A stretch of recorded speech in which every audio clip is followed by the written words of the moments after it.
Bonjour à toutes et à tous, bienvenue sur le plateau de Sans Filtre, ici au Cercle des Parèges, une émission toujours organisée en collaboration avec nos partenaires Orange, la Maison Bianchi et aussi notre partenaire audiovisuel Wide Vision.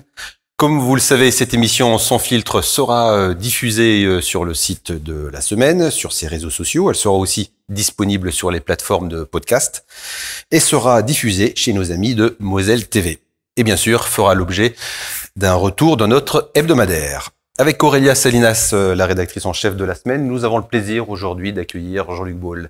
Bonjour Jean-Luc Baul. Bonjour. Vous allez bien? Tout va bien. Tout va bien, bien installé? Tout va bien, dans un bel endroit en plus. Magnifique, effectivement. Parfait.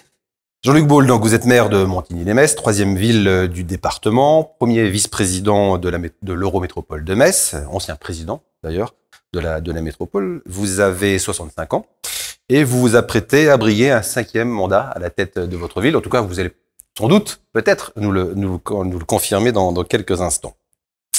5e mandat peut-être, donc je le disais, puisque vous aviez enlevé la mairie en 2001. Après avoir été élu 3 ans auparavant conseiller général sur le canton de Montigny. On va revenir avec Aurélia sur cette longévité. Mais avant, nous voudrions vous faire réagir, Jean-Luc Baul, sur cette étude du Cevipof parue il y a quelques jours qui soulignait que le nombre de maires ayant démissionné au cours de ce mandat n'a jamais été aussi important. Est-ce que vous comprenez ce phénomène? Quelle est votre lecture de ce ras-le-bol dont on parle de plus en plus souvent au sujet des maires? Je peux comprendre cela très bien. Pour ma part, je suis très bien dans mes baskets et j'ai la chance d'être dans une ville où les choses se passent bien, avec une administration qui est efficace, dont les rouages sont bien huilés, qui est au service des gens. Mais je peux aussi me mettre à la place d'un certain nombre de mes collègues, notamment de petites communes qui sont parfois démunies face à tout un ensemble de problématiques qui leur tombent dessus, que ce soit à travers les incivilités de plus en plus nombreuses. Et on pensait qu'après le Covid, les choses iraient beaucoup mieux dans le monde d'après, et il n'en est rien. Et par ailleurs, les procédures, qu'elles soient financières, juridiques et autres, sont de plus en plus lourdes. Donc, je peux parfaitement comprendre une forme de ras-le-bol de ses collègues. Et j'ai pu d'ailleurs constater, y compris à la métropole, que voilà, il y a des gens qui se posent des questions et que parfois ils se sentent un peu seuls, un peu isolés. Et ça, je crois qu'il y a une vraie réflexion probablement à mener en lien avec l'État, parce que je pense que l'État ou les départements peut-être peuvent, à travers notamment les sous-préfets, jouer un rôle peut-être voilà, de conseil, d'accompagnement. En tout cas, il y a probablement quelque chose à faire de ce côté-là, parce que je pense que, quoi qu'il en soit, le maire, c'est le premier contact avec la population. Et quoi qu'on en dise, quoi qu'on en fasse, ce sera vraiment à travers tout ce qu'il peut y avoir comme compétences diverses et variées. Le maire, c'est le premier vers lequel on vient, et c'est la main tendue, c'est celui qui ou celle qui vous écoute. Donc voilà, je pense qu'il faut vraiment bien réfléchir là-dessus et de façon connexe, travailler sur une vraie décentralisation en France. C'est plus facile finalement d'être maire d'une ville comme Montigny que d'un petit village où le maire se retrouve seul à tout faire. En tout cas, je me sens parfois seul dans certains moments de décision, voilà, peut-être un peu particulières. Mais globalement, j'ai la chance d'avoir une équipe autour de moi, des élus qui sont déjà depuis un certain nombre d'années avec moi, et on travaille vraiment de façon groupée, avec des services également efficaces. Donc voilà, les choses se passent bien. Donc je me plains pas de mon sort, même si parfois, bon, il faut bien reconnaître que bien avec le développement des réseaux sociaux, avec voilà, c'est l'évolution de notre société, les choses sont un peu moins simples qu'avant. C'est-à-dire que le mandat, en tout cas, est différent entre votre premier mandat et 2001 et là, aujourd'hui, vous avez senti une évolution. Donc, vous parlez des réseaux sociaux, mais pas que, de la relation avec le citoyen également? Oui et non. Voilà, globalement, je pense que c'est extrêmement nécessaire d'être constamment sur le terrain, ce que j'essaye de faire, d'être en contact avec les gens, d'être à leur écoute, de se rendre compte que la chance qu'on peut avoir à travers cela, eh bien, c'est de rencontrer des gens de tous les milieux, de toutes les sensibilités, et que à ce moment-là, je suis le maire de tous, et que voilà, et je pense qu'il faut par exemple écouter les jeunes, écouter les enfants, Parce que, comme le disait Bernanos, lorsque les adultes arrivent au bout de leur logique, eh bien, il faut écouter les jeunes. Donc, j'essaye d'écouter les jeunes et j'en suis très heureux d'ailleurs parce qu'ils m'apportent beaucoup d'idées. Et puis, évidemment, être à l'écoute des plus fragiles. Parce que ma plus grande hantise, c'est de passer à côté de situations difficiles, de situations tragiques parfois, sans qu'on s'en rende compte. Eh bien, il s'avère que, par exemple, il y a des personnes âgées qui vivent seules, qui sont dans la plus grande difficulté, qui n'ont plus de parcours médical, de soins, etc. Il y a un certain nombre de difficultés auxquelles il faut être très attentif. Et donc, voilà, j'essaye d'ouvrir les écoutilles. J'implique évidemment les élus de terrain à être aussi à l'écoute. C'est ultra nécessaire. Donc voilà, il faut vraiment être aux aguets. Et puis après, lutter contre les dérives de notre société, l'économie parallèle de la drogue, etc. Enfin, l'alcool sur la voie publique, des choses qui sont du concret, mais auxquelles il faut vraiment s'attaquer en lien avec les services à la fois sociaux, avec les services de la préfecture. Et donc voilà, soyons aux aguets, soyons à l'écoute. Vous avez laissé deviner lors d'un conseil municipal du mois de février que vous seriez donc candidat à un 5e mandat. Est-ce que malgré tout ce que vous venez de nous dire, il y a quand même eu un moment où vous vous êtes dit, bon ben, allez, j'arrête ou je passe à autre chose J'en suis à mon 4e mandat. Il était tout à fait légitime que je puisse m'interroger sur ma fraîcheur, sur mon état de santé, sur mes envies, sur voilà. Je pense qu'on a beaucoup donné durant toutes ces années, mais que voilà, je suis interpellé quasi quotidiennement, d'abord par les plus jeunes, par les anciens également, qui me disent, ben voilà, on aimerait bien que vous continuiez, etc. Donc voilà, j'ai réfléchi, j'ai fait un travail sur moi-même, un travail familial également, parce que c'est pas non plus quelque chose d'anodin. Et voilà, je pense qu'en effet, je chemine tout doucement, mais je ferai des annonces officielles un peu plus tardivement. C'est pas encore officiel. Bah, dans ma tête, oui. Les choses sont à peu près mûres, mais voilà, je préfère prendre un moment pour dire, bah voilà, je serai candidat, etc. Puis annoncer les choses avec un projet qu'on va proposer aux Montigniennes, aux Montigniens, et puis travailler vraiment sur la prospective, tout en restant attentif à la vie du terrain. Est-ce que vous avez autant, alors vous allez dire oui, évidemment, mais est-ce qu'on a autant, au bout de 4 mandats, donc bientôt 5 peut-être, autant la niaque, j'allais dire, que lorsque vous avez été élu en 2001? Et oui, parce que j'ai même plus encore la volonté de bien faire les choses. Quand j'étais élu, on me regardait, parce que j'étais assez jeune, on me regardait toujours de travers. Bon, déjà, il y avait ceux qui étaient les partisans de mon prédécesseur et qui voyait d'un mauvais œil que son ancien adjoint, qui était rentré dans une forme d'opposition, devienne tout d'un coup maire. Je devais quasi justifier pourquoi je faisais de la politique, parce que c'était un peu suspect que de voir un jeune faire de la politique. Et puis au fur et à mesure, on s'est apprivoisé. Donc c'était beaucoup plus difficile qu'aujourd'hui, où je sens que il y a un vrai dialogue, j'allais dire quasi familial, entre les habitants des quartiers de la ville et leur maire. Donc voilà, aujourd'hui, je sens un vrai enthousiasme en ce qui me concerne, et également le fait d'avoir vu l'évolution aussi, quand bien même nous soyons parfois contraints financièrement, mais des compétences à travers la place de la ville dans l'intercommunalité, où j'ai eu à travailler avec mes collègues, je pense, dans une forme d'intelligence collective qui a été extrêmement porteuse pour l'attractivité de notre territoire, et également au niveau donc de l'évolution des compétences, qu'on le veuille ou non, de la ville. Je pense notamment qu'on a su prendre le taureau par les cornes et faire évoluer les choses, dépoussiérer aussi certaines procédures, notamment lorsque il y a eu des situations de crise et il a fallu être réactif, notamment. Vous pensez à quoi, ouais? Je pense à la crise du Covid, bien évidemment, où là on était aux avant-postes pour s'occuper des gens et les faire vacciner, par exemple. On était avec la ville de Metz vraiment très proactif dans ce contexte-là.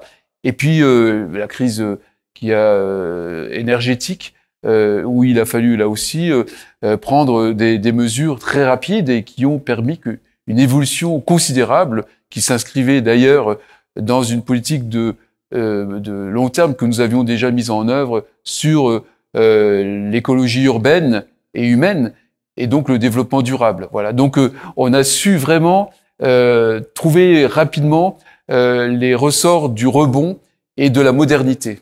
Lors des 3 derniers scrutins, vous avez été élu dès le premier tour. Est-ce que vous attendez à ce que ce soit aussi facile cette fois-ci? Je dis toujours à mes amis, on fait une campagne comme si c'était la première fois.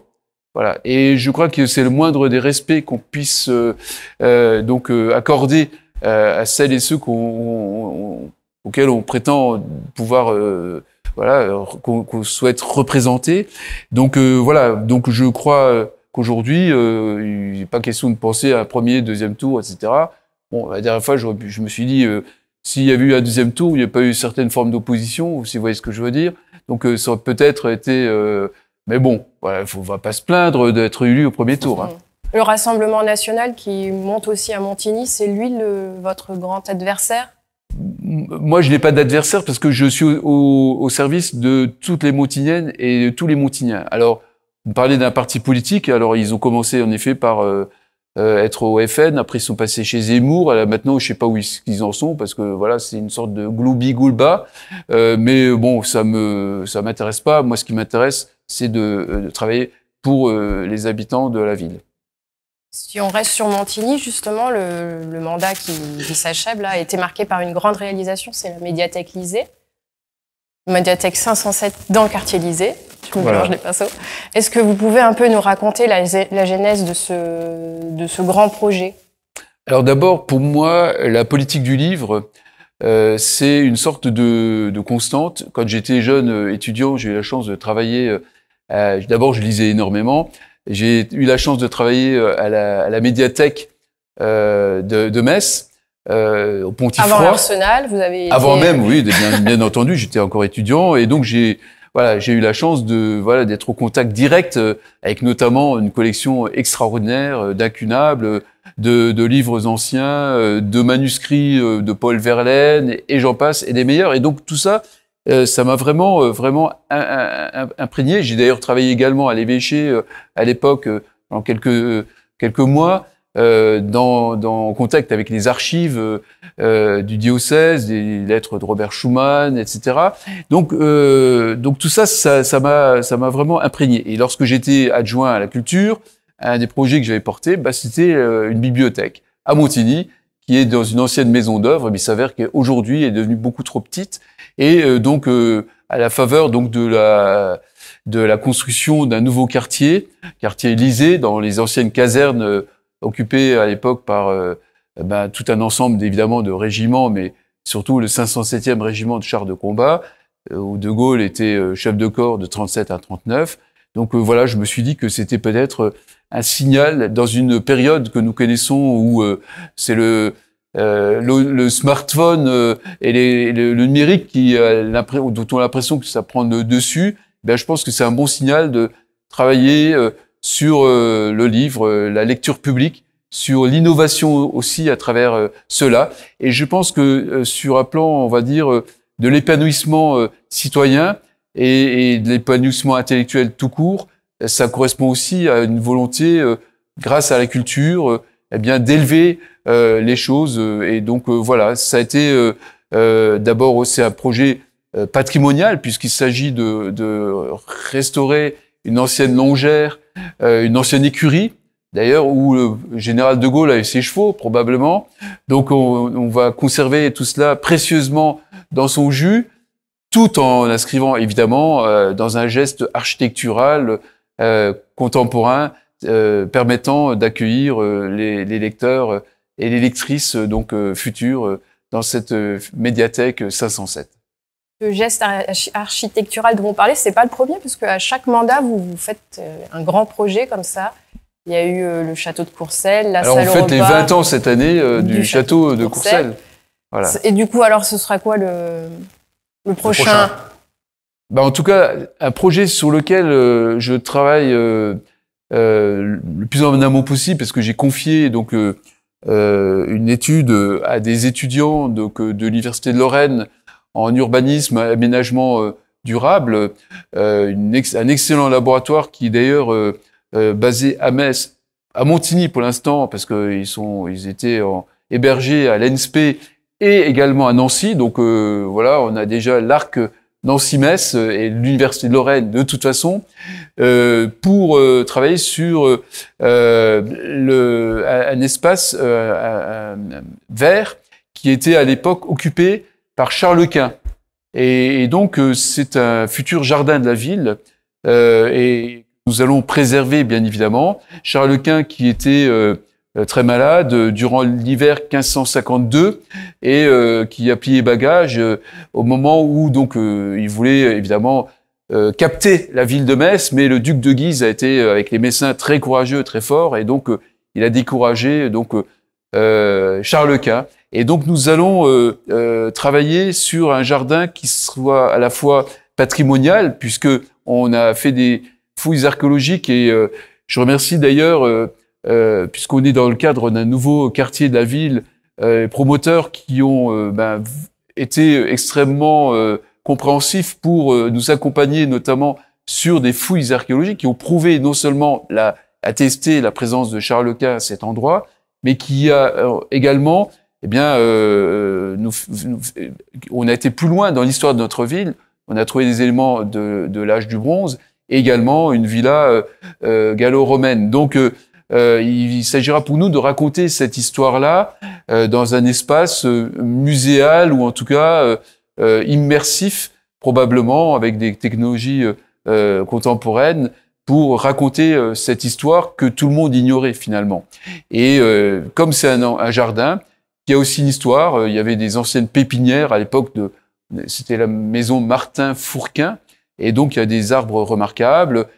C'est un lieu de biodiversité assez exceptionnel, donc sur lequel nous travaillons. Et donc j'ai demandé à ces étudiants de voir sur quel sujet on pourrait faire évoluer les choses pour pouvoir accueillir le public dans les meilleures conditions possibles. Et je pense que ce sera vraiment un très bel endroit qui correspond aussi à un élément de rayonnement et d'attractivité de notre ville et de la métropole. Quand on le voit, on l'entend, on est passionné, toujours par votre ville évidemment, féru d'histoire aussi. Alors juste une petite parenthèse, parce que tout à l'heure, lorsqu'on est en train de vous équiper, vous nous aviez dit qu'hier soir, vous étiez intervenu à l'Académie pour parler d'un manuscrit retrouvé dans des conditions un peu particulières. Allez, on va juste prendre quelques minutes pour que vous nous racontiez ça un peu. Voilà, écoutez, il y a quelques mois, en fait, oui, presque un peu plus d'un an.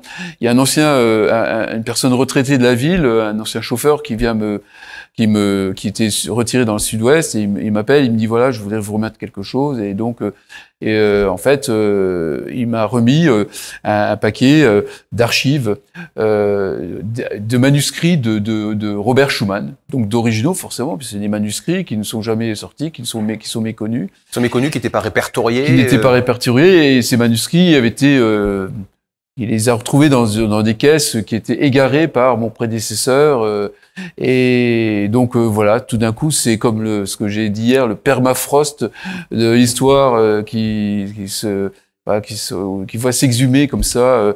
C'est pas Ötzi, mais voilà, c'est les archives de Robert Schumann, et donc j'ai eu cette chance inouïe, parce que quelque part Robert Schumann, c'est tout mon engagement depuis les origines. J'ai pas varié, je suis resté on va dire centriste, démocrate, chrétien, MRP, CDS, et puis je suis resté européen.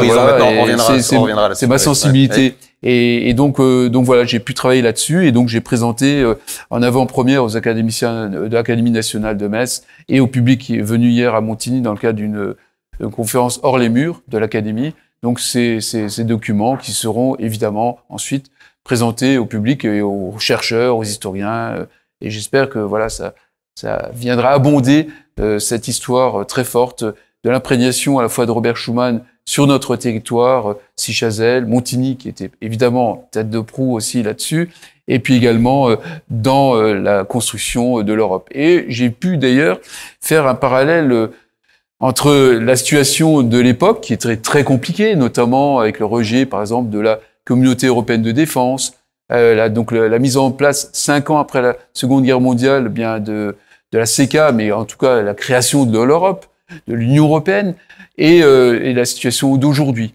où on voit que Robert Schuman, très diplomate, très attaché aussi à ce que les gens puissent être écoutés, eh bien, elle a su construire comme ça son récit, avoir le culot de venir porter son discours du 9 mai 1950 au quai de l'Horloge, au quai d'Orsay, dans le salon de l'Horloge.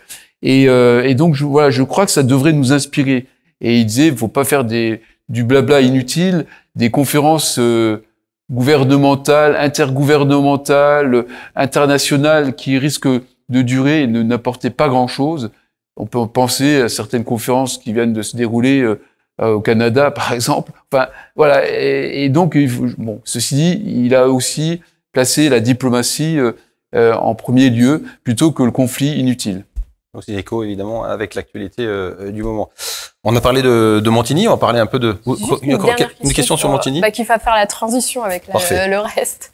On sent que vous êtes bien à Montigny. Malgré tout, il y a un maire qui était à Voipy, qui a eu envie un jour de devenir maire de Metz. Est-ce que c'est quelque chose qui vous a titillé, la mairie de Metz? Je vous cache pas que j'ai été sollicité à plusieurs reprises dans les dernières années, les derniers mandats, et que j'ai comme une sorte d'attachement amoureux avec ma ville, et donc c'est très difficile pour moi de quitter une ville pour aller sur une autre. Voilà. Donc il disait ça aussi, hein, puis finalement.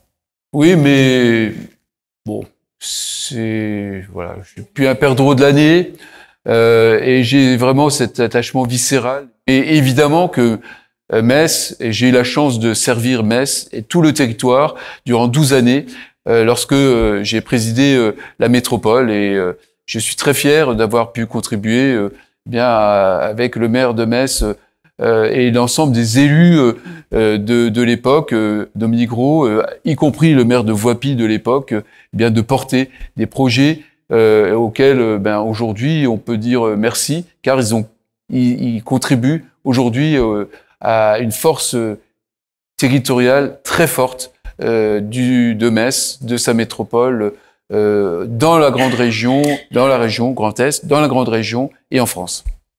On va parler de la métropole, du coup, la transition est parfaite. Vous n'avez pas été élu président alors que vous étiez candidat à votre succession. C'est la politique. Voilà. Est-ce que c'est une défaite qui a été difficile à digérer? C'est-à-dire que je n'étais pas forcément préparé à cela, puisque on avait fini en beauté, si je puis dire.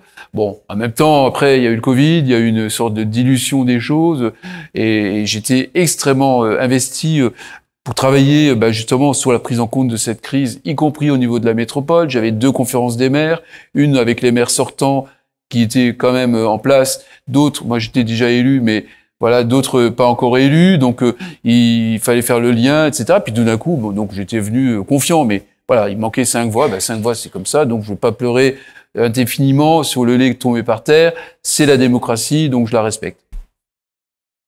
Finalement, le fait, alors vous étiez beaucoup plus du coup dans la lumière, si je puis dire, parce que lorsqu'on est président d'une métropole, on a un autre agenda, on a d'autres sollicitations.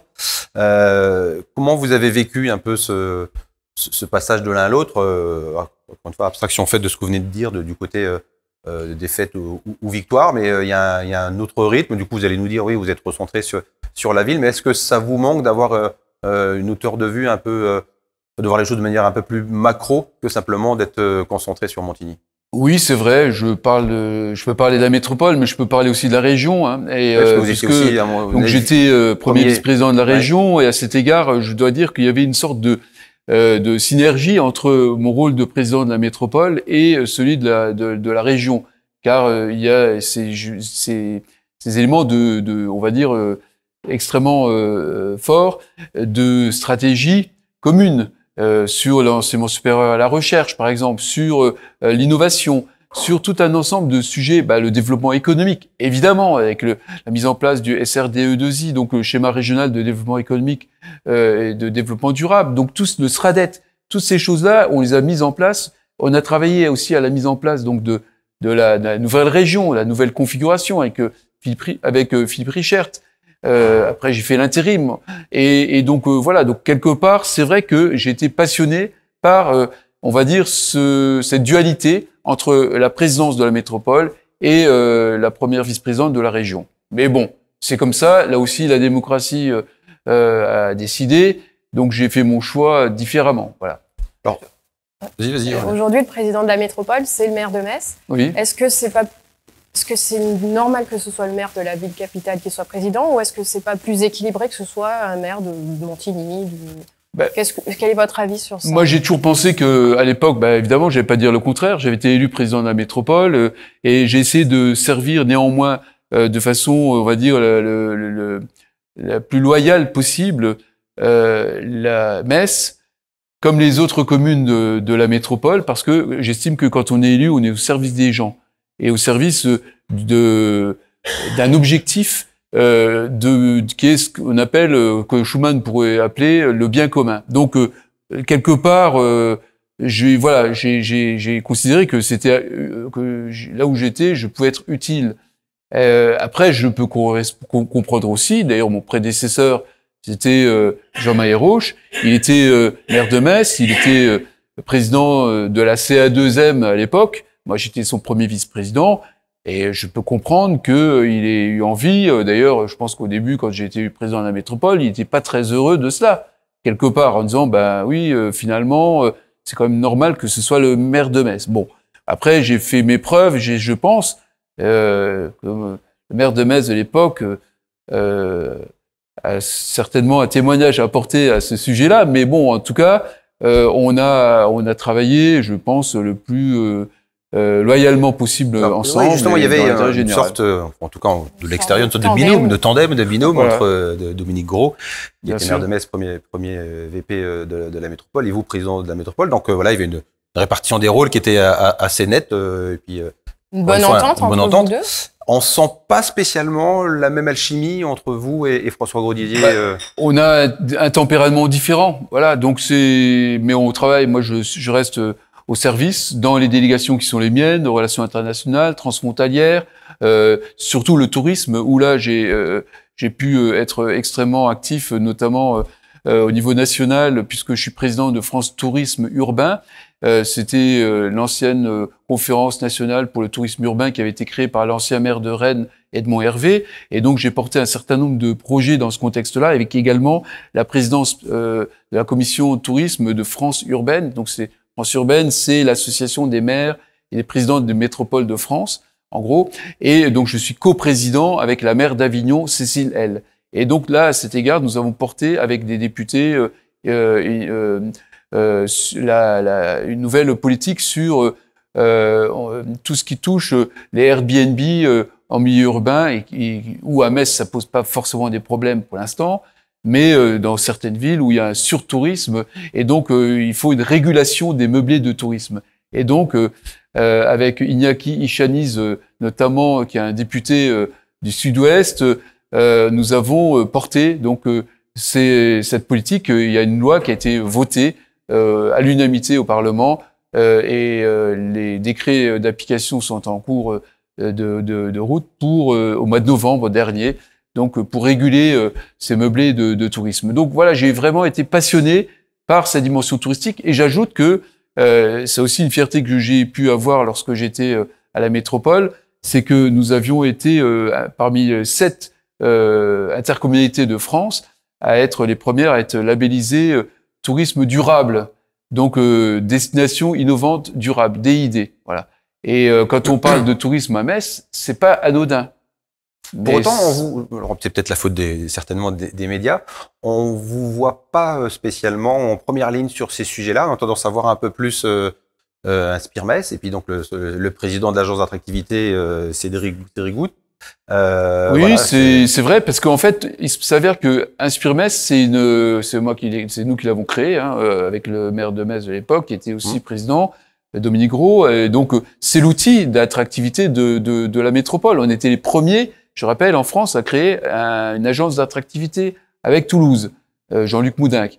Donc, c'est un outil. Nous sommes on va dire, autorité organisatrice, la métropole, et notre outil, c'est InspireMess. Donc, en effet, sur la communication, etc., InspireMess est forcément un peu plus sous les feux des projecteurs.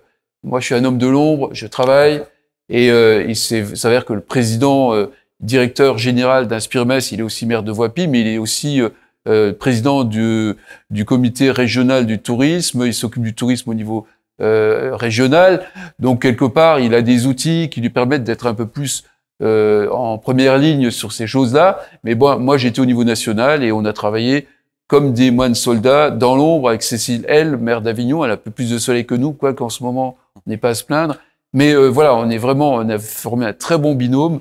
On a associé d'ailleurs nos collègues de la culture, François de Mazières, maire de Versailles, Olivier Bianchi, maire de Clermont-Ferrand, pour essayer de connecter ensemble la dimension culturelle. Et on les a fait venir ici, ils avaient les yeux comme ça, parce que Centre Pompidou-Metz, le centre des congrès, les réalisations, le nouveau quartier de l'amphithéâtre, etc. Toutes ces choses sur lesquelles on a pris pas mal de coups et qui finalement s'avèrent aujourd'hui comme étant quelque chose qui nous fait rayonner. Alors, quand on met les maires de Versailles, on est sensible à ces choses-là. Voilà, les choses qui rayonnent, donc on est notre petit soleil aussi, nous. Quand vous entendez François Grosdidier enterrer un projet comme Blida, revoir profondément la ligne C du Métis, vous n'avez pas l'impression d'avaler des couleuvres ou de... Il a été élu démocratiquement, voilà. Et aujourd'hui, force est de reconnaître qu'on a jeté les bases, des bases solides, notamment les lignes A et B, qui donc l'une va faire l'objet d'une extension qui était prévue déjà sur les réserves foncières, donc jusqu'à l'hôpital Robert Schuman. Et ensuite la ligne C, il faut reconnaître, c'est extrêmement difficile de mettre en place. Dans un contexte urbain extrêmement contraint, une ligne de transport en commun. Donc, vous l'avez fait. Je l'ai fait, nous l'avons fait, nous étions sur le terrain, on a travaillé avec les différents partenaires. Mais voilà, aujourd'hui, je crois que les choses avancent néanmoins plutôt bien. Voilà, je suis positif. Consensuel. Alors, consensuel, mais comment on va continuer un peu à tirer le fil de cette réflexion-là. Vous évoquez des grands projets, dont certains ont été engagés par vous, par Dominique Gros, voire par Jean-Marie Roche avant, le centre Pompidou, le centre des congrès, Métis. Est-ce que vous feriez partie de ceux qui regrettent que la métropole, que la ville, mais surtout la métropole, manque de nouveaux grands projets ou de visions? Certains regrettent que peut-être le président de la métropole n'ait pas une vision avec des projets. Il le dit lui-même, il l'assume. Il ne souhaite pas qu'il y ait des grands projets, mais est-ce que c'est pas un manque finalement pour l'attractivité et le rayonnement de la métropole? Moi, je vais vous confier que mon grand regret, en fait, c'est un projet qu'on avait lancé sur Blida, et je pense que ça aurait été un phare réel, d'abord architectural, et évidemment en termes d'attractivité. Et d'une dynamique sur notamment, on a parlé beaucoup de la French Tech et donc ce qu'a d'ailleurs le projet qu'on a porté dans le cadre du Sillon Lorrain à l'époque, eh bien c'était justement, ça nous avait permis, et y compris nos amis de luxembourgeois, puisqu'on avait intégré aussi cette dimension transfrontalière, d'être fléché comme capitale French Tech East, comme Grand Est. Hein. Donc on était vraiment d'une manière très forte fléché là-dessus. Donc je pense mais après c'est un choix qui a été fait, bon que je n'ai pas partagé, je l'ai dit, mais voilà, encore une fois, mes collègues ont voté, je suis un bon citoyen et je respecte. Mais voilà, honnêtement, j'ai le regret de ce projet-là parce que c'était un très beau projet. Mais peut-être l'a-t-on mal expliqué. Si on fait un peu de politique fiction, imaginons que vous êtes réélu maire de Montigny, est-ce que vous serez à nouveau candidat à la présidence de la métropole? Je me situe pas dans cette logique-là pour l'instant. Je travaille déjà à essayer de me faire réélire. Et puis après, il faut porter un projet. Et lorsque ensuite, au niveau de la métropole, la configuration sera probablement différente, il sera temps de réfléchir d'abord avant même de penser à des ambitions personnelles, ce qui m'a jamais finalement animé. à quel projet et qu'est-ce qu'on pourra apporter tous ensemble. Parce que là, je suis pas tout seul. C'est une réunion de maires, d'élus qui sont à ce titre élus maires ou donc au suffrage universel direct, mais sur la métropole, faut pas oublier qu'on n'est pas élu au suffrage universel direct. C'est au 2e degré. Et donc, quelque part, ça nous confère une autre responsabilité. Et donc, parfois, il faut faire abstraction de certains états d'âme ou en mettre sous ses pieds, comme on dit dans les Vosges. Vous voyez, donc c'est aujourd'hui ce problème-là ne se pose pas à moi. On va revenir sur un autre épisode, ce qui va nous permettre de changer d'échelon, j'allais dire. C'était les dernières départementales. Donc, vous êtes conseiller départemental. Et lors des dernières élections, vous aviez, j'allais dire, osé défier le président sortant, Patrick Weiten, parce que vous aviez annoncé que vous brillez le poste de président. Ça s'est pas passé. Patrick Weiten a été réélu. Vous avez été battu à plate couture, j'allais dire. Voilà. Oui. Là aussi, avec alors dire pourquoi à l'époque, vous devez nous redire maintenant avec le recul, qu'est-ce qui vous avait amené à vouloir briguer le siège de président du département, et puis voilà votre lecture avec quelques années en passé, votre lecture de cette séquence-là. Je vais vous dire, c'est très simple. D'abord, je n'étais pas spécialement candidat. Quand j'ai donc choisi de quitter la région et d'être candidat, puisqu'on premier adjoint qui était conseiller départemental sortant ne se représentait plus, donc je me suis dit, voilà, toute logique, je vais y aller, je vais renouer avec mes premières amours, donc conseil général, où j'avais été vice-président et j'avais porté beaucoup de choses aussi au niveau culturel en particulier. Et donc voilà, j'ai prévenu le président sortant que j'étais candidat, et puis il m'a dit moi je m'interroge, je crois que je sais pas, il s'interrogeait et donc il laissait entrevoir le fait que potentiellement il n'irait pas. Bon. Et il a laissé la porte ouverte, voilà. Et donc, dès que j'ai annoncé ma candidature, il y a plein de gens qui sont venus me voir en disant, voilà, il faut que vous y alliez, etc. Parce que voilà, faut qu'on prépare la suite et tout. Bon. Et donc, au fur et à mesure, donc j'ai cheminé dans cette idée-là. Et puis après, il a annoncé sa candidature. Et puis moi, je m'étais déjà lancé. Donc voilà, c'était un peu le coup était parti, quoi. Ouais. Et puis le coup était parti. Et puis voilà, les choses se sont faites comme cela. Mais je n'ai jamais attaqué, d'ailleurs, j'ai jamais fait, je fais pas et je ferai jamais d'attaquer les personnes. Oui, sur la politique, par contre, sur certains choix qui étaient déportés, c'était, bien entendu. Voilà, vous faisiez entendre une musique surtout, un peu différente. Au fur et à mesure, j'ai quand même réfléchi sur un vrai projet pour la Moselle. D'ailleurs, un ancien préfet m'avait, de région, qui est maintenant maire dans une ville du Sud-Ouest, m'avait très gentiment donc aidé à réfléchir, à porter un projet. Et aujourd'hui, je considère que finalement, on continue regarde de plus près, notamment sur l'hydrogène et sur des projets comme cela. Eh bien, l'équipe actuelle et dont je fais partie, puisque je suis rentré dans les rangs, je suis un bon soldat. Vous n'êtes pas vice-président. Mais bon, moi je cours pas après les titres, hein. J'ai plein de travail, mais bon, si je peux être utile. Au-delà du titre, ça peut être aussi un champ d'intervention, un champ de bien compétences. Bien entendu, mais bon, il s'avère que c'est pas le cas pour l'instant. Et de toute façon, je peux le comprendre parfaitement. Donc voilà. En tout cas, on se connaît bien, Patrick Weiten et moi. On a été élus le même jour au département, donc on a eu également un cheminement entre guillemets.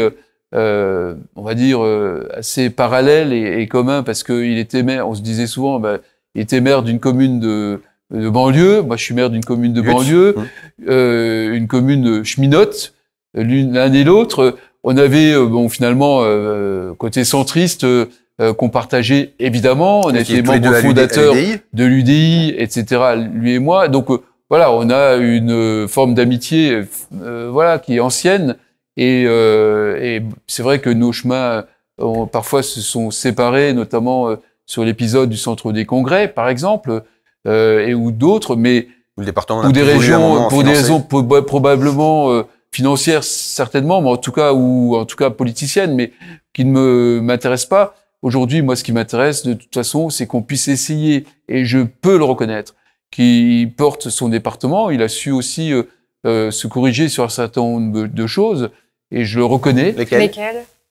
En termes de management d'une équipe, par exemple. D'en prendre un peu trop, de prendre un peu trop toute la place. Voilà, je pense qu'il a su déléguer un peu plus, notamment aux jeunes qui sont là et qui font du boulot, quoi. Donc, il délègue vraiment. Et on a vu, oui, parce qu'on l'a vu notamment au moment des Jeux Olympiques, qu'il a supporté aussi l'image de la Moselle d'une manière particulièrement forte. Donc, il faut le reconnaître. Il faut dire les choses plutôt que d'être dans une forme de je suis pas un grincheux, quoi. Donc voilà, je reconnais les choses et il faut le dire. Et puis encore une fois, je pense qu'aujourd'hui, ce qui est important, c'est de se serrer les coudes dans une période où le département, eh bien, il a des responsabilités éminentes, extrêmement difficiles. Et donc, il faut bien reconnaître que il faut, quand on voit aujourd'hui les défis qui sont les nôtres sur le volet de la solidarité. Sur le grand âge, sur la question des mineurs non accompagnés, sur la question très très forte de toutes ces personnes qui sont dans la difficulté sociale ou dans le handicap, et de façon parallèle que nos moyens s'amenuisent. Bien, je pense qu'il faut vraiment serrer les coudes, quoi. Donc voilà, j'ai décidé de travailler et d'être utile là où je suis, tout simplement. Voilà. Vous partagez sa volonté de sortir régulièrement de ses compétences, d'aller faire de l'économie, d'aller faire de l'attractivité, d'aller faire du tourisme? C'est vrai que c'était un antagonisme que nous avions au moment où on a créé l'agence d'attractivité, qui était légitime pour la métropole, puisque la métropole sait ses compétences, que la loi nous a conférées, et donc en lien avec la région. Et moi-même étant ancien vice-président du départ du Conseil général, ayant porté un certain nombre de sujets, notamment sur le plan culturel, etc., c'est vrai que j'ai essayé de le faire avec délicatesse, parce que voilà, je considérais que c'était le département avait notamment avec à l'époque de Philippe Leroy pris une place considérable, et on le voit bien ici au FCMS par exemple, sur un certain nombre de sujets sportifs, culturels et autres, la maison Schumann, les établissements culturels et autres, et que quelque part, voilà, et puis évidemment, on était présent, j'étais président de Moselle Développement, donc sur le développement et la création de l'emploi, en Moselle. Donc je comprends ce désarroi que mes prédécesseurs, enfin l'actuel président, ont pu ressentir au moment où on a dépecé les compétences du département et que retirer la compétence économique pour la mettre exactement, à la région. Et donc quelque part, voilà, c'était humain que d'avoir cette réaction-là. Donc je pense que peut-être cette agence d'attractivité départementale, elle a néanmoins son importance dans ce qu'elle justement permet de montrer toutes les richesses finalement dont dispose la Moselle. Et je pense notamment à tous ces territoires qui pourraient être entre guillemets potentiellement délaissés par les projecteurs, puisqu'on a mis les projecteurs sur la métropole de Metz, sur Thionville, sur les grandes villes, et qu'il y a tout ce qu'il y a autour finalement, et notamment les secteurs ruraux où il y a des pépites, quoi. Et donc je pense que le rôle finalement du département, c'est d'aller là aussi, eh bien dans les on va dire secteurs interstitiels entre guillemets, et je dis pas ça de manière péjorative, et d'être présent pour justement faire prendre conscience que là on a des richesses. Voilà. Vous donnez un satisfecit à cette politique un peu d'attractivité, mais pourtant vous n'étiez pas fan de la signature de MOSL, du Moselle sans limite, quelque chose que voilà. Avec le temps vous y êtes fait ou pas encore? Bon, moi c'est la Moselle avec 2 L. D'accord. Voilà. Vous parlez c'est un terme qui vous correspond bien, je trouve. Vous parlez de délicatesse pour la manière dont vous gérez les dossiers. Tout à l'heure, moi, j'ai dit consensuel. Il y en a qui vont dire lisse. Est-ce que vous avez regretté de ne pas être assez tranchant, parfois, sur certains dossiers dans votre vie politique, ou d'avoir manqué peut-être de cet esprit un peu politicien qu'ont certains Oui, mais bon, on se corrige pas. Hein. Voilà, Robert Schuman nous disait que c'était un moteur à gaz faible ou pauvre, à gaz pauvre. C'est Georges Bidault qui était un grand démocrate chrétien qui voilà. Mais je pense que de temps en temps, il faut prendre le taureau par les cornes et puis et puis montrer voilà que il y a une volonté, et il y a un chemin. Mais voilà, et je pense notamment sur les grands projets que j'ai portés, la restauration du château de Courcelles, la salle au repas, des projets qui ont un poids politique et financier fort. Et sur la métropole, quand on a décidé de faire le centre des congrès, s'il fallait, alors évidemment, on l'a fait en lien avec Dominique Gros, avec l'ensemble des partenaires aussi. Et il fallait avoir le courage de le faire dans un endroit contraint. On dira ça ne marchera jamais. Le jour où on a fait Métis, on a été pushing là-dessus. Eh bien, ça ne marchera jamais. On nous a dit, vous avez choisi un système de hybride, ça ne marchera jamais. Si j'avais écouté tous les gens qui me disaient que ça ne marcherait pas, j'aurais pas fait grand-chose. Vous voyez, donc je pense qu'il faut le faire avec diplomatie, mais il faut être quand même déterminé. Et c'est pas parce qu'on est consensuel qu'on est mou. Je pense qu'il faut néanmoins être déterminé et exercer surtout, parce que c'est ça, finalement, c'est pas ma personne qui importe, c'est la responsabilité qui est la mienne. Et la responsabilité, c'est d'aller jusqu'au bout, de porter un projet parce qu'on pense qu'il est développé, parce que je pense que c'est un bon projet, et le porter dans les meilleures conditions possibles sur un plan financier. Parce que ça, on ne tard jamais, mais c'est quand même accessoirement quelque chose d'important. Voilà.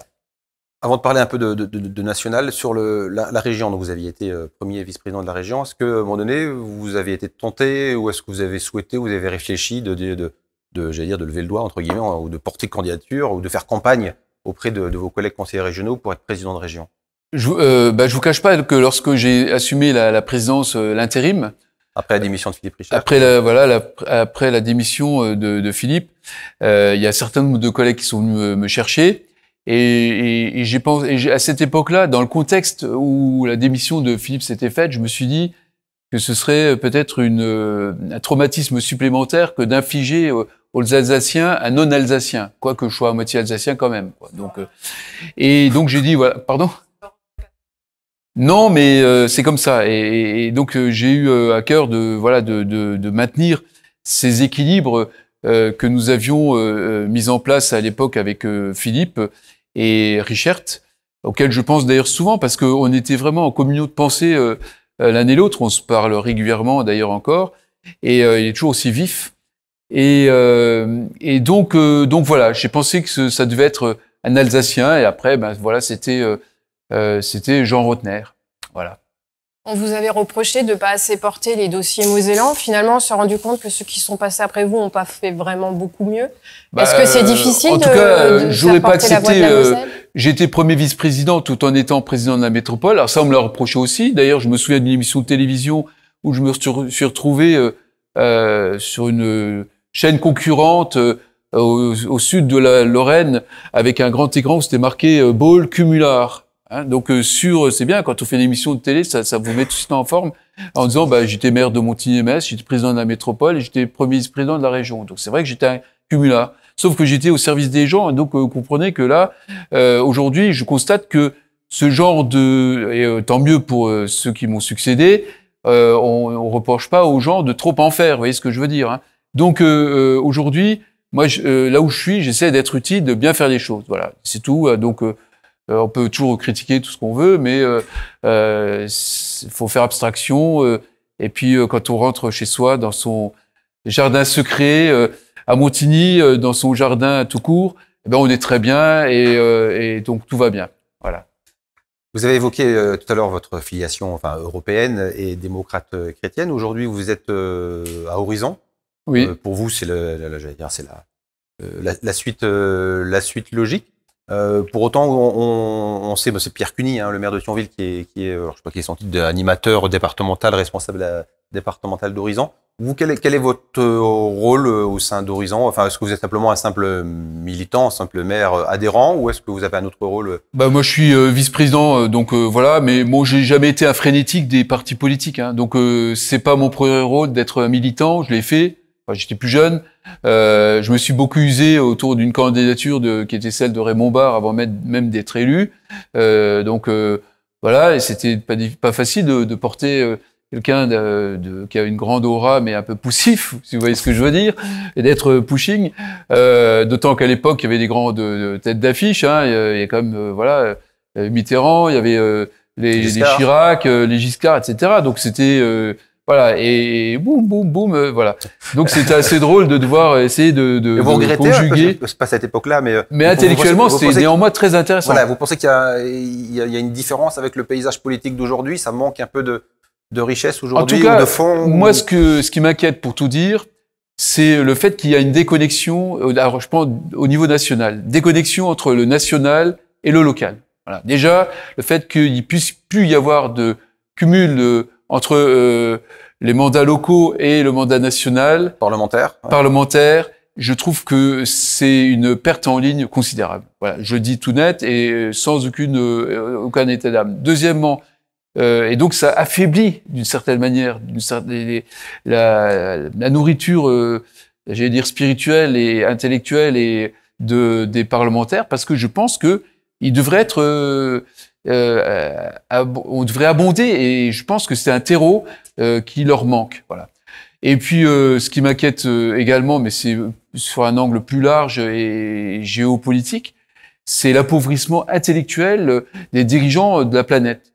Quand je vois ce qui se passe aux États-Unis, en Russie, en Israël, en Iran, enfin, je veux dire, aujourd'hui, on est sur une planète qui pose problème. C'est une vraie pétaudière, quoi. Donc avec une ONU, Organisation nationale des Nations, des Nations Unies, qui est atone, avec une Europe qui est complètement aujourd'hui dysfonctionnelle, parce que aujourd'hui chacun travaille pour soi. J'ai l'impression, quoique on est quand même encore un soupçon de couples franco-allemands qui essaient de ressurgir pour essayer de mener tout cela. Donc, je suis quand même inquiet sur tout cela. Et hier soir, je faisais état justement des états d'âme, entre guillemets, de Robert Schuman au moment de l'abandon il avait réussi la CECA, mais après il a été lâché au niveau parlementaire français sur la communauté européenne de défense. Et où il évoquait dans une lettre d'ailleurs très intéressante qui était méconnue, puisque j'ai retrouvé ça dans les archives, voilà, où il écrivait un universitaire allemand qui d'ailleurs était un ancien militaire qui était anti-nazi à l'époque, donc hitlérienne, et dont le cousin avait fait Klaus von Stauffenberg avait fait un attentat contre Hitler. Je ferme la parenthèse. Et donc Robert Schuman disait, peut-être que le sursaut viendra d'une Europe élargie à la Grande-Bretagne, mais avec vraiment, de façon rationnelle, un certain nombre d'objectifs partagés. Voilà. En gros, c'est ça. Je synthétise les choses. Donc, il parlait de la Grande-Bretagne, qui s'est, on le sait bien, détachée avec le Brexit, et qu'aujourd'hui, avec Keir Starmer, essaie de revenir dans la course, et je trouve que c'est très bien. Donc aujourd'hui, voilà, je crois que quand on regarde le contexte international, il faut être évidemment très attentif, avec un Trump qui est complètement volatile, qui réfléchit entre deux parties de golf, et donc, je me demande si aujourd'hui venir avec les gros bras en disant on va faire le bras de fer, et en jouant en la jouant viril, je me demande si c'est la bonne solution. Donc, faut trouver un juste chemin entre une certaine forme de fermeté, mais pour exercer une responsabilité sur la conduite des affaires du monde, avec toujours cette ligne diplomatique qui me paraît quand même essentielle. Mais encore pour cela, faut-il avoir des gens qui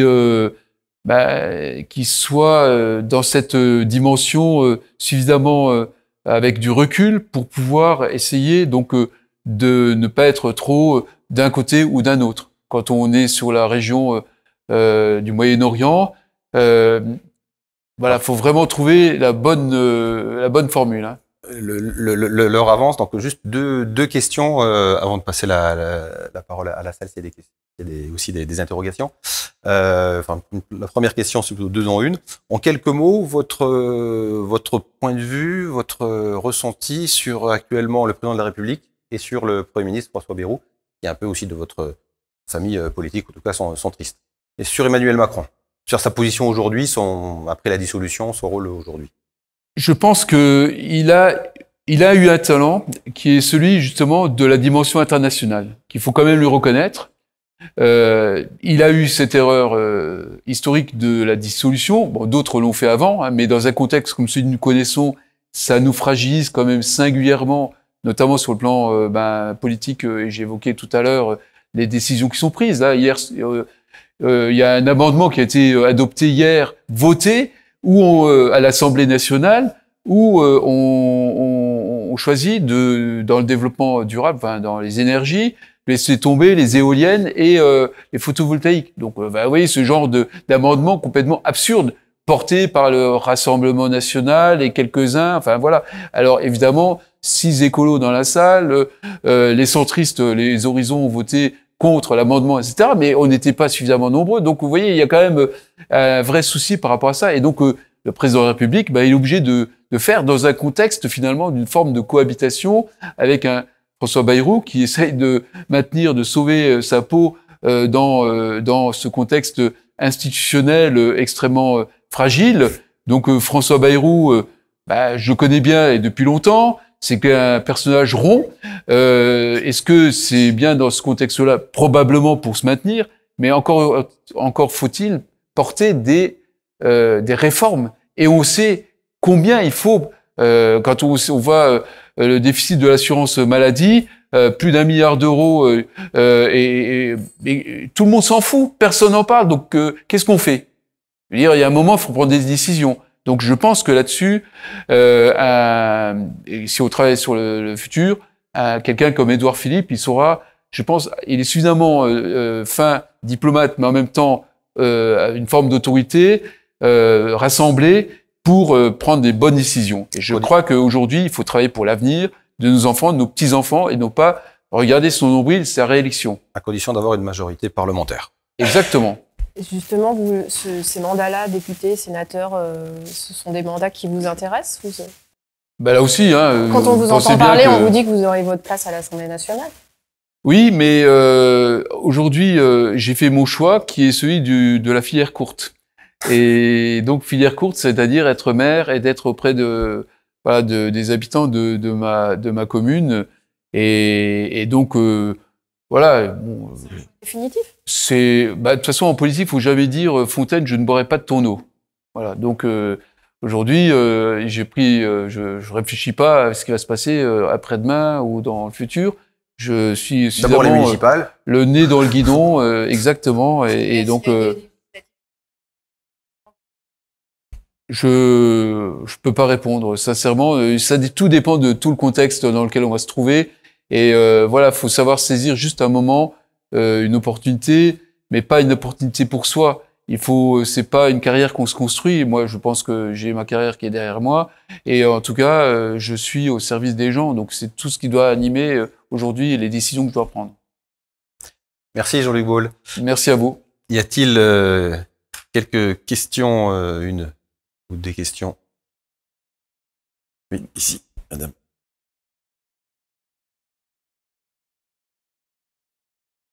C'est une question, évidemment, à laquelle on peut pas répondre comme ça en 2 secondes, mais je pense que si j'avais été parlementaire, j'aurais probablement fractionné mon vote sur cette question-là.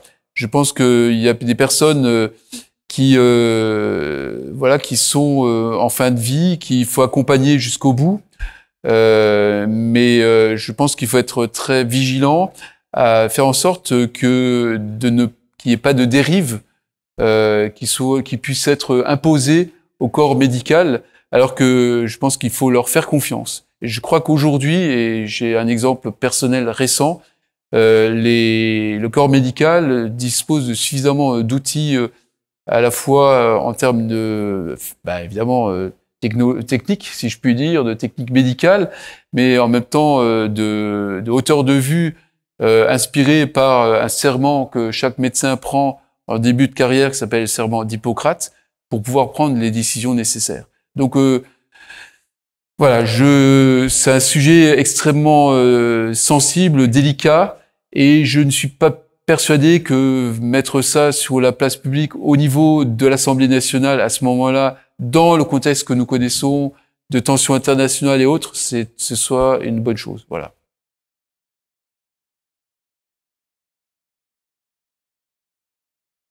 En tout cas, aujourd'hui, on a 3 EHPAD qui font un travail formidable et qui sont modernisés, parce que nous avons l'exemple en Moselle, le conseil départemental a pris une décision financière hier à ce sujet-là, notamment sur une commune du Nord, Audun-le-Tiche, pour réhabiliter un EHPAD qui est dans une situation très difficile. Donc voilà, on a la chance, nous, à Montigny, d'avoir 3 établissements de très grande qualité. Et donc voilà, je serai en tout cas attentif à ça si l'opportunité pouvait se présenter.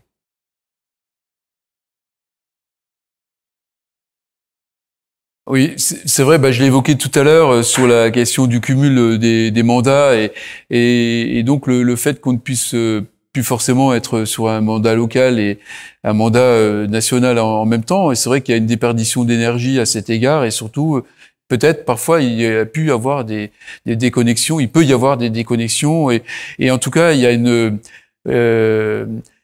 on va dire qu'il y a une mainmise de l'administration parisienne.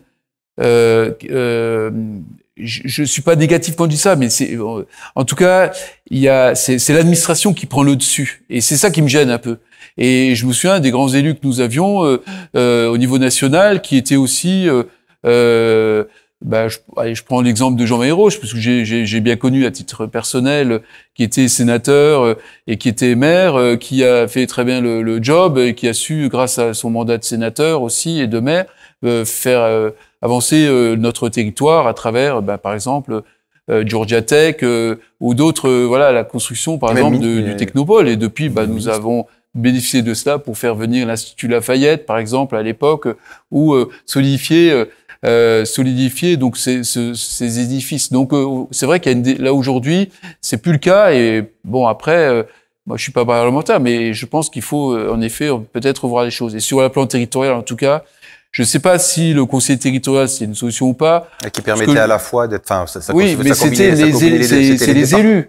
Là, on était conseiller départemental et régional. Après, il faut bien voir, parce que c'était facile de dire, tiens, il va au département et en même temps à la région. Mais après, il faut voir comment est-ce qu'on s'organise sur les grandes compétences. Et quand j'évoquais, parce qu'on a tendance et je m'en rends compte maintenant, hein, je reconnais.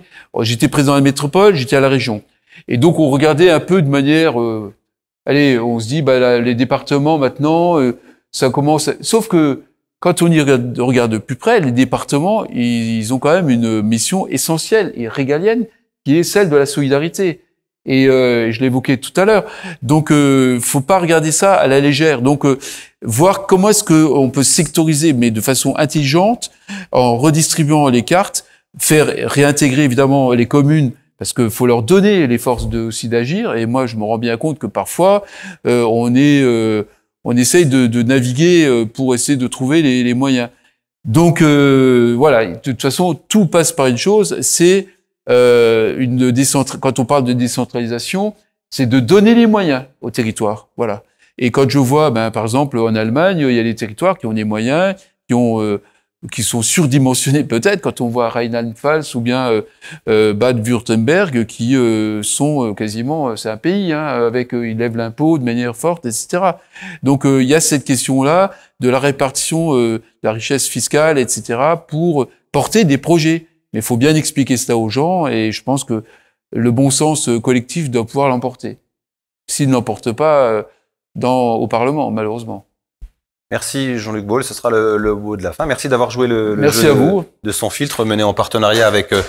faut applaudir Jean-Luc Baule.